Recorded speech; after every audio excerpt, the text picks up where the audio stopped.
Advil jewels का IPO 23 जून 2026 को open होने वाला है।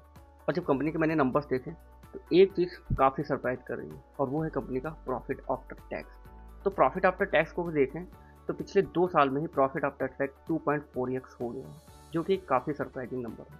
बारोइंग जो है ना 6 करोड़ से बढ़कर लगभग 75 करोड़ तक पहुँच गई है और अब कंपनी आईपीओ के पैसों से लगभग 65 करोड़ का डेब्ट पे करना चाहती है। तो सवाल ये है, क्या ये सिर्फ एक ज्वेलरी आईपीओ है या फिर एक हाई ग्रोथ डिलीवरेजिंग स्टोरी है?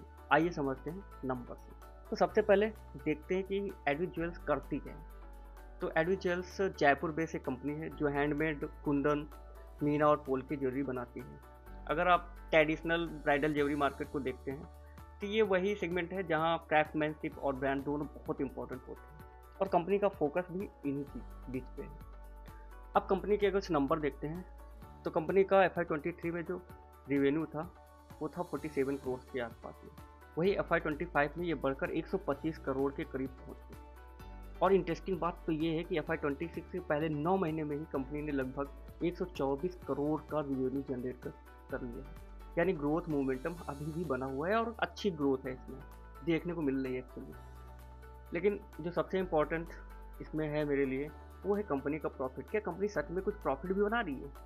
तो अगर इसका प्रॉफिट देखते हैं तो FY23 में कंपनी का जो प्रॉफिट था वो 10 करोड़ के आसपास था और वही FY25 में बढ़कर 25 करोड़ से भी ज़्यादा हो गया और FY26 के 9 महीने में ही कंपनी ने 25 करोड़ से ज़्यादा का प्रॉफिट बना चुकी है। तो इससे देखने से ये लग रहा है कंपनी ग्रोथ भी कर रही है और साथ साथ ही प्रॉफिट बना रही है। और अगर इसके EBITDA की बात करें तो FY23 में जो 13 करोड़ था वही FY25 में बढ़ के 37 करोड़ के आसपास पहुँचे। और अगर जो EBITDA मार्जिन की बात करें तो उसमें भी काफ़ी इंप्रूवमेंट देखने को मिल रहे हैं और लगभग 30% के आसपास है इसमें EBITDA। FY23 में 6 करोड़ से बढ़कर FY25 में 75 करोड़ तक पहुँच गई और इसीलिए आईपीओ के फंड्स का एक बड़ा हिस्सा डेब्ट रिपेमेंट में यूज़ किया जाएगा। यानी लिस्टिंग के बाद बैलेंस शीट काफ़ी स्ट्रॉन्ग हो सकती है। अब इसके वैल्यूएशन के बारे में अगर जो देखते हैं तो वैल्यूएशन इसका अपर प्राइस बैंड पे 138 पे लगभग 17.4 के आसपास बनता है और इंडस्ट्री के कुछ अगर पीर से देखें तो थोड़ा सा प्रीमियम हो सकता है।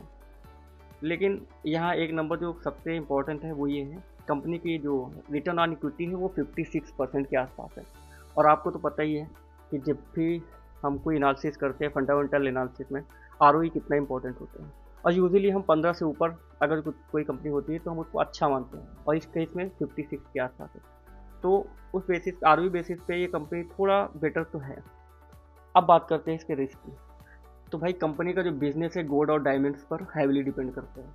अगर रॉ मटेरियल के प्राइसेस बढ़ेंगे जो आज के टाइम पे बहुत बढ़ रहे हैं तो इसके मार्जिन पे भी काफ़ी इम्पैक्ट हो सकता है।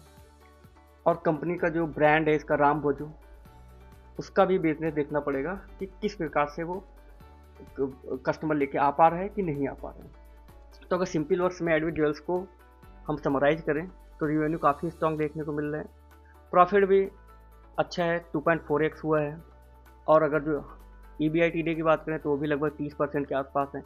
ROE तो आप 56% जो काफ़ी अच्छा है और आईपीओ के पैसे से जो है डेब्ट रिपेमेंट होना है, इससे मतलब आने वाले टाइम में जो कंपनी की बैलेंस शीट होगी वो भी काफ़ी इंप्रूव होगी। और साथ ही जो काफ़ी इंपॉर्टेंट और शायद इन्वेस्टर्स को काफ़ी ल्यूर करने वाली चीज़ है वो इसका GMP है। तो GMP भाई इसका मैक्सिमम गया है 97 के आसपास और अभी 56 के आसपास में चल रहा है।